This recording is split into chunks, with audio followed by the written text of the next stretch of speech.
Hi friends, welcome to my channel. ఈరోజు మనము mushroom pulao ఎలా చేసుకోవాలో చూసేద్దామండి. దానికోసం మష్రూమ్స్, ఆనియన్స్, పచ్చిమిర్చి, పుదీనా ఈ విధంగా కట్ చేసుకొని పక్కన పెట్టుకున్నాను. అలాగే స్టవ్ మీద ఒక గిన్నె పెట్టుకొని ఇందులోకి 2 టేబుల్ స్పూన్స్ ఆయిల్ యాడ్ చేసుకోండి. ఆయిల్ హీట్ ఎక్కిన తర్వాత బిర్యానీ మసాలాలు మొత్తం కూడా ఇందులో యాడ్ చేసేసుకుందాము. యాడ్ చేసుకొని ఇవంతా కూడా బాగా ఫ్రై అయిన తర్వాత ఇందులోకి సన్నగా కట్ చేసుకున్న పచ్చిమిర్చి అలాగే ఆనియన్స్ కూడా యాడ్ చేసుకున్నాము. యాడ్ చేసి ఇదంతా బాగా ఫ్రై అయ్యేటట్టు ఫ్రై చేసేసుకుందాము. టేస్ట్ అనేది చాలా బాగుంటుందండి. ఈజీగా సింపుల్గా లంచ్ బాక్స్కి కానీ లేదా ఎవరైనా చుట్టాలు ఇంటికి వచ్చినప్పుడు సింపుల్గా ఫాస్ట్గా చేసి పెట్టేసేయచ్చు. ఈ విధంగా బాగా ఫ్రై అయిన తర్వాత ఇందులోకి మష్రూమ్స్ని కూడా యాడ్ చేసేసుకుందాము. మష్రూమ్స్ ఈ విధంగా కట్ చేసుకొని క్లీన్ చేసుకొని పక్కన పెట్టుకున్నానండి. ఈ మష్రూమ్స్ని కూడా యాడ్ చేసి ఈ ఆయిల్లో ఈ మష్రూమ్స్ అంతా కూడా బాగా ఫ్రై అయ్యేటట్టు ఫ్రై చేసుకుందాం. ఇది నేను రైస్ కుక్కర్లో చేస్తున్నాను. ఈ పలావ్ అనేది చాలా బాగుంటుంది. ఈ విధంగా మసాలా మొత్తం కూడా గిన్నెలో వేయించేసుకొని మనము నీళ్ళు పోసేసిన తర్వాత రైస్ కుక్కర్లో పెట్టేస్తే రైస్ అయితే పొడి పొడిగా చాలా బాగా వస్తుంది. అది కూడా చూపిస్తాను చూడండి. ఈ విధంగా ఇవంతా బాగా ఫ్రై అయిన తర్వాత ఇందులోకి టమోటా ముక్కలు కూడా యాడ్ చేసుకున్నాము. టమోటా ముక్కలు కూడా యాడ్ చేసి ఇదంతా బాగా కలిసేలాగా కలిపేసుకోవాలి. అలాగే పుదీనా ఆకులు కూడా యాడ్ చేసేసి ఈ టమోటా అంతా బాగా మెత్తపడేంత వరకు, ఇవన్నీ పచ్చివాసన పోయేంత వరకు మధ్య మధ్యలో ఇలా కలుపుకుంటూ బాగా ఫ్రై చేసుకుందాం.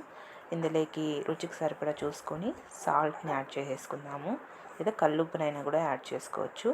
ఈ విధంగా రుచికి సరిపడా సాల్ట్ కూడా యాడ్ చేసి ఒకసారి ఇదంతా బాగా కలిసేలాగా కలిపేసుకోవాలి. కలిపేసుకొని ఇందులోకి అల్లం వెల్లుల్లి పేస్టు ఫ్రెష్గా దంచుకున్నది యాడ్ చేస్తున్నాను.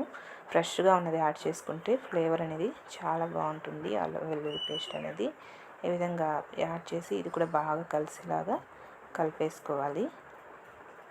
ఈ పచ్చివాసన అంతా పోయేంత వరకు బాగా ఫ్రై చేసుకున్నాము. ఇందులోకి పసుపు ఒక 1/2 టేబుల్ స్పూన్ వరకు యాడ్ చేసుకోండి.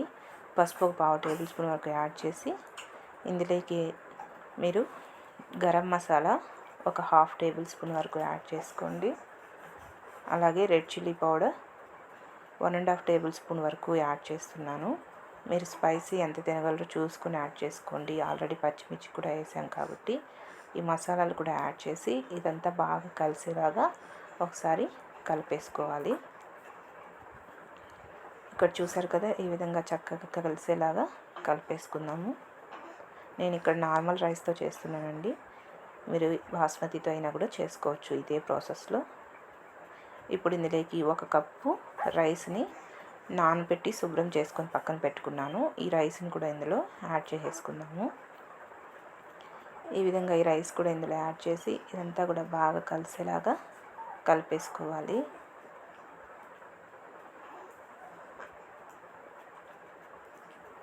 ఈ విధంగా బాగా కలిసిన తర్వాత 1 కప్పు బియ్యానికి 2 కప్పుల రైస్ని యాడ్ చేసుకోండి. మీరు ఎంత రైస్ తీసుకున్నా దానికి డబుల్ వాటర్ని తీసుకొని ఒకసారి మొత్తం కూడా బాగా కలిసేలాగా కలిపేసుకొని ఒకసారి ఉప్పు కారం చూసుకోండి. వాటర్లో ఏదైనా తక్కువ అనిపిస్తే కొద్దిగా యాడ్ చేసేసి ఇప్పుడు రైస్ కుక్కర్ గిన్నె ఉంటుంది కదా, ఆ గిన్నెలోకి ఇదంతా కూడా యాడ్ చేసేసుకుందాము. ఈ విధంగా రైస్ కుక్కర్ గిన్నెలోకి మనం ప్రిపేర్ చేసుకునే ఇదంతా కూడా యాడ్ చేసేసి ఒకసారి మొత్తం కలిపేసుకొని రైస్ కుక్కర్లో పెట్టేసుకుందాం దీన్ని. ఈ విధంగా రైస్ కుక్కర్లో పెట్టేసి మూత పెట్టేసి ఆన్ చేసేద్దామండి. చాలా బాగా అవుతుంది ఇలా రైస్ కుక్కర్లో చేస్తే పలావ్ అనేది. రైస్ అయిన తర్వాత చూద్దాము. చూసారు కదా, పలావ్ అనేది పర్ఫెక్ట్గా రెడీ అయిపోయింది మష్రూమ్స్తో. ఒకసారి ఇలా మొత్తం కలుపుకున్నట్టయితే పొడి పొడిగా చాలా బాగా వస్తుంది. మీరు కూడా తప్పకుండా ట్రై చేయండి. ఇలా వేడి వేడిగా తిన్నట్టయితే మష్రూమ్ పలావ్ అదిరిపోతుందండి. ట్రై చేసి మీకు కనుక ఈ వీడియో నచ్చితే నా ఛానల్ తప్పకుండా సబ్స్క్రైబ్ చేసుకోండి.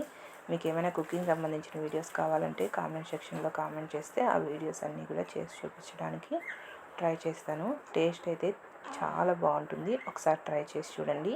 మీకు వేరే రెసిపీస్ కూడా అప్లోడ్ చేస్తూ ఉంటాను. నా ఛానల్ని మిస్ అవ్వకుండా సబ్స్క్రైబ్ చేసుకొని చూస్తూనండి. Okay friends, bye. నెక్స్ట్ వీడియోలో మళ్ళీ కలుసుకుందాం.